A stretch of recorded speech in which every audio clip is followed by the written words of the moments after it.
Shiprocket is a end-to-end e-commerce enabler for Indian businesses. We are 200,000 plus merchants strong, powered about 32,000 crores in GMV last year, and one of the largest platforms that enables merchants to do business on their own terms using our technology.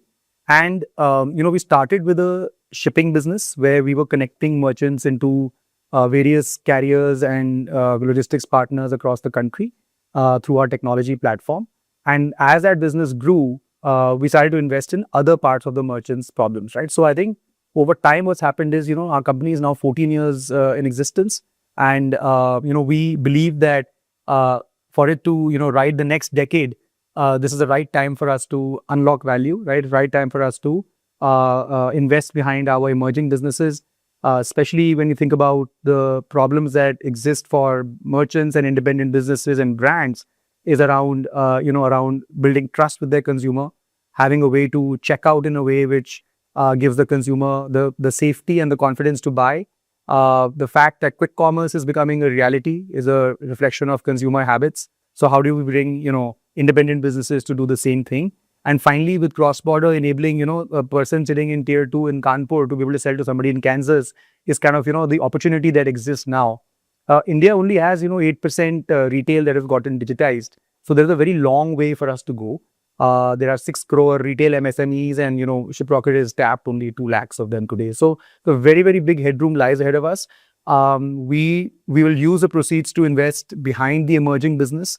The emerging business grew about 65% last year, YOY, and 41% the previous year. So the growth is inflecting in the emerging business.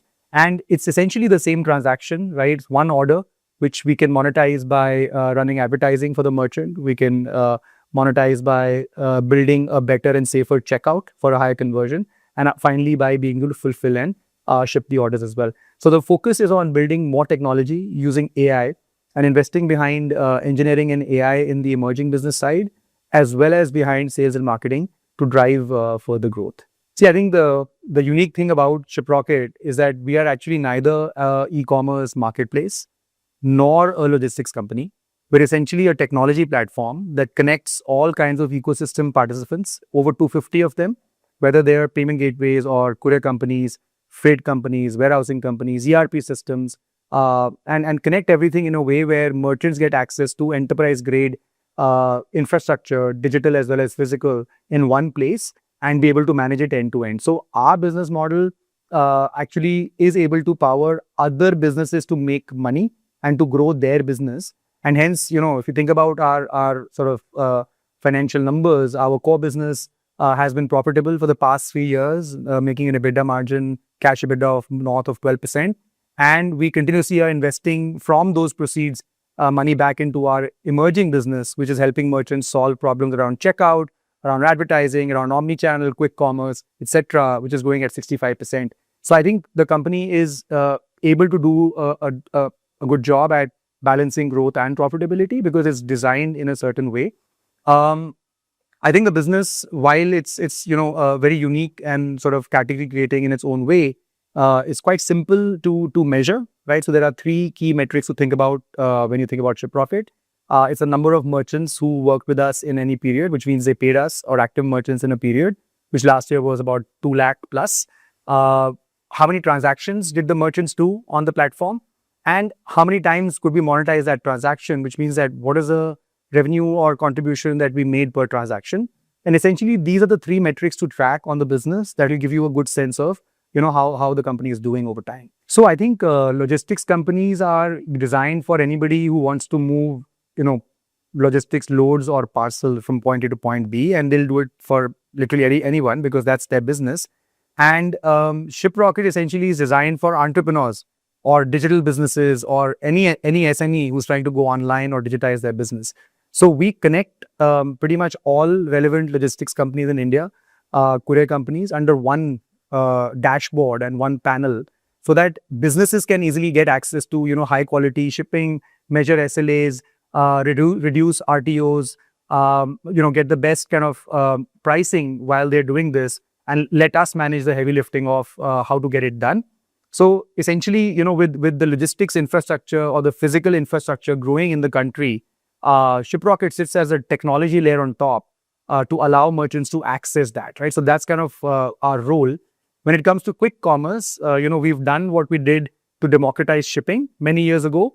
We're doing the same thing to quick commerce, where we're democratizing access through hyperlocal, through dark store networks, as well as through, allowing our brands to fulfill into the quick commerce outfits, right? Where their inventory, replenishment into the big marketplaces or the quick com marketplaces is managed by Shiprocket. When they want to offer, let's say, a 2-hour delivery or a same-day delivery or even a hyperlocal delivery to their consumer, they can do it on their own platform using Shiprocket's quick offering. So we're doing the same thing that we've done before, except that as consumer habits change, we'll start to unlock more and more value for our merchants through our product. See, I think the consumer of the past and the consumer of the future is going to be very different. So when you think about the next Gen Z consumer coming online, they are omni-channel too. They're spending their time on social media. They want to know the brand behind the product. They don't want to buy faceless commodity products. So I think that there's a shift in kind of consumption behavior. I think Gen Z or the new consumer is experiencing everything in a hyper personalized way, and I think that creates a very, very unique opportunity for brands to also hyper personalize products. And I think in terms of quick commerce, consumer expectations obviously continue to rise. 5 years ago, 2-day delivery was a big thing, right? And the big marketplaces launched it, and then over time, Shiprocket democratized that. Now, quick commerce is the big thing, where of course we want things in 10 minutes, half an hour, 1 hour, 2 hours. And I think slowly the market's going to move there, and Shiprocket is creating the infrastructure digitally and the integrations, etc., to make that possible for anyone to easily use, so that the future consumers are able to access brands of their choice on the channel of their choice, while creating opportunities for any kind of business to participate in this trade. So, when we fixed shipping for our merchants, a lot of our merchants who are export heavy came to us with problems around saying that, look, we are not able to frictionlessly sell our goods across the world because, we have a small inventory footprint and we are not able to kind of handle compliance, and we're not able to understand how to manage inventory remotely, right? So I think what we solved there is we've built sort of like an IP around connecting various partners, whether it's customs or whether it's local, shipping partners or foreign postal services or air freight, and all of that through partners who have spare capacity, and designed a system on top of it using technology where our merchants today can list on eBay or Etsy or Amazon or any of the marketplaces. We have integrations globally, and we, as and when they get orders, they ship directly B2C to the foreign consumer. That's the offering there. So it's kind of bringing small businesses, like a small gemstone seller from Jaipur can potentially be selling to somebody in New York, right? And it's all done through the Shiprocket dashboard. So it's a very unique offering, bringing kind of Indian products, like the hidden talent inside India, to global shelves in many ways. I think going forward, there's a lot that can be done there in terms of even the B2B side, because I think air freight continues to be sort of like an unstructured market. Price discovery is not very, very obvious. And I think with AI and with some of the new things coming up, it's a focus area for us this year to figure out how we can make bulk movements much easier as well for the Indian MSMEs. I think Shiprocket, because it's designed as a data and technology platform, over the last decade have been using AI. So it's nothing new for us. We've been using it for doing modeling around which lanes to give, which lanes are performing how. We work with multiple partners and multiple courier companies, and hence, to have a common vocabulary on statuses, to be clear about reconciliation, all of that is involved AI. And with generative AI becoming kind of more mainstream in the past couple of years, what it's done for us is it's allowed us to, one, make ourselves more efficient as a company, which means, we have AI now writing code for us. We have AI creating content for us. We have AI answering phones for us. It's going to help us sort of reach out to a much larger merchant base. It can help us, reach out or support a much broader merchant base, which, up until now was difficult because of the various challenges around reach or around, for example, people want to speak on the phone, because it's the easiest form of communication. But up until now, we couldn't kind of do this at scale. But with AI, a lot of this becomes possible. I think from a consumer experience perspective as well, there's hyper personalization possible around communication.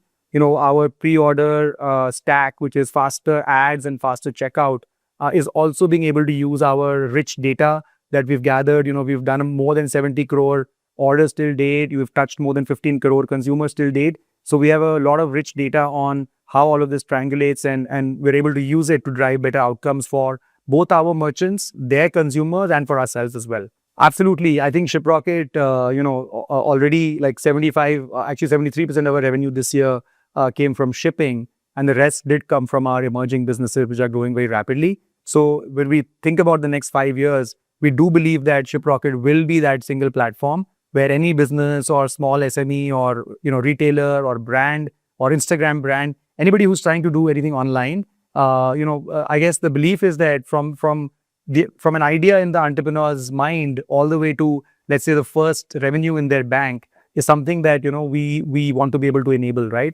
So that's the thought process behind the vision for Shiprocket.